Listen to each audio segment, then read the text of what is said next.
Tired of the noise? Ready for the truth? This is No Nonsense Guy SA.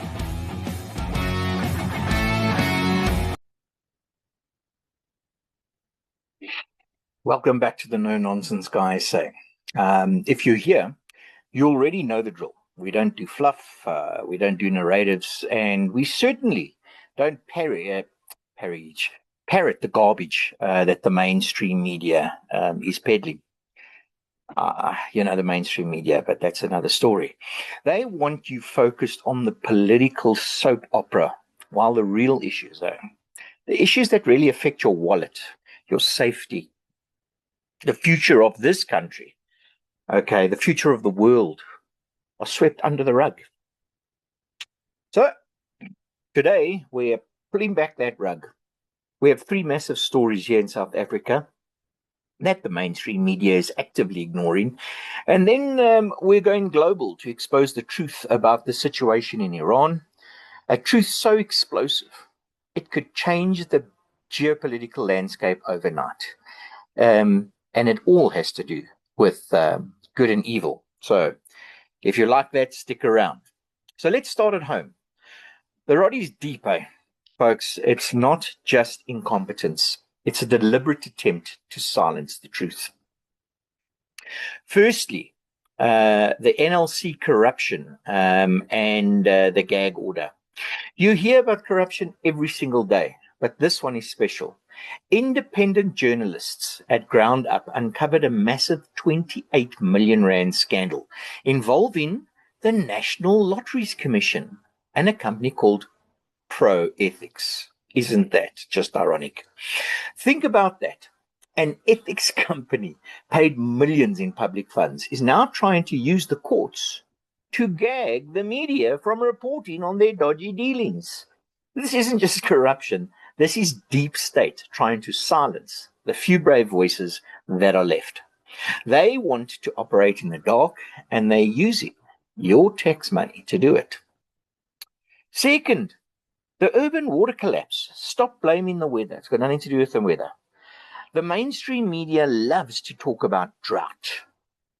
But the truth is, the taps are running dry because of the systematic failure of governance and infrastructure.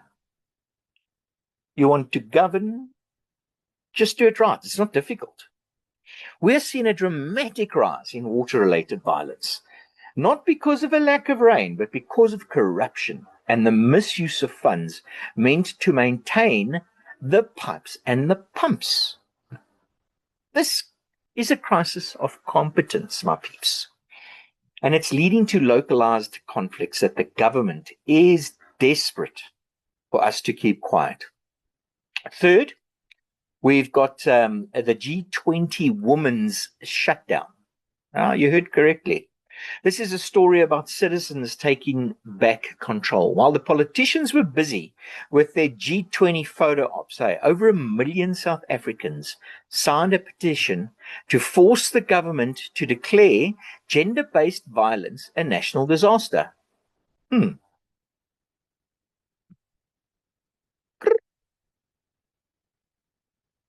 This was a grassroots movement, a shutdown where women refused to participate in the economy. It was a powerful, non-political statement that government's failure has consequences. But the mainstream media barely touched the tactics of this movement because it shows citizens how to bypass political class. Think about that. Right. Now let's move to international stuff. The real crisis in Iran. This is my favorite. Where are all you bleeding hearts, leftist cowards? Yes, you're cowards. You all gave me shtick.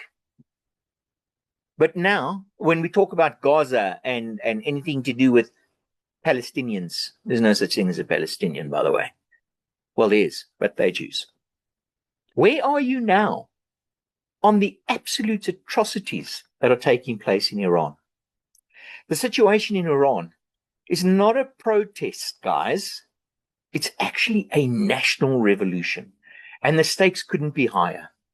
I need to be clear about where this information is coming from, though, because you won't hear it on CNN or the BBC or ENCA or SABC, definitely none of the mainstream media outlets.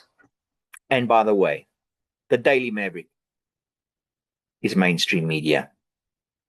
We're sourcing this directly from independent anti-regime voices like Tousi TV and the human rights advocate Goldie Ghamari. So here's what they're reporting in reality. First, the human cost. Goldie Ghamari reports that the death toll in the uprising is not in the hundreds, but potentially as high as 30,000 people killed. The regime is reportedly withholding the bodies of the murdered from their families. Now listen to this. Until the families give them £1,000 to release them. How about that? Where you? Suleiman, where you? Mandla Mandela, where you? Come on, guys. This is a bloodbath. And all of you are silent. So the regime is actually starting to crack. Tousi TV is reporting that the Supreme Leader Ali Khamenei has disappeared and is now operating from a new fortified underground bunker in Tehran. Think about that. Think about it. The head of the regime is hiding, a clear sign of panic and fear and of imminent action.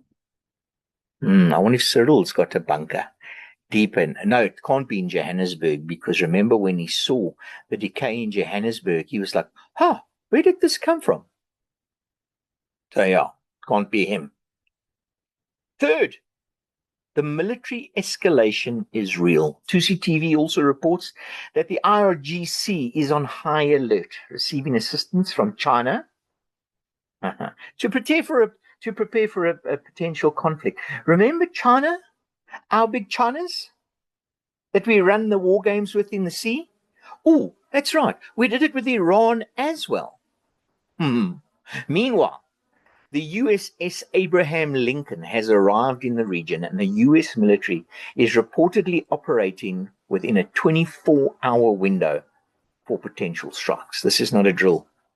This is a major military buildup that the mainstream media is downplaying to avoid panic. The activists are calling this the now or never movement for the Iranian people to reclaim their country under the leadership of the Crown Prince Reza Pahlavi. So, in conclusion, what are my final thoughts of action? Well, there you have it. In South Africa, we have a deep state trying to silence the truth about corruption and infrastructure collapse. You don't need to be a forensic accounting company to know this. We all know it, but no one talks about it. The emperor has new clothes. And globally, we have a massive bloody revolution in Iran that could trigger a major conflict, all while the mainstream media is busy distracting you with bulldust. If you appreciate the no-nonsense truth, hit that like button, man. Subscribe, share the video, please, with everyone that you know. Let's make sure that these stories get the attention that they deserve. Until next time, keep your eyes open, stay safe. We'll see you at the next one. And again, as always, use the good brain that the Lord gave you and be safe. Peace out.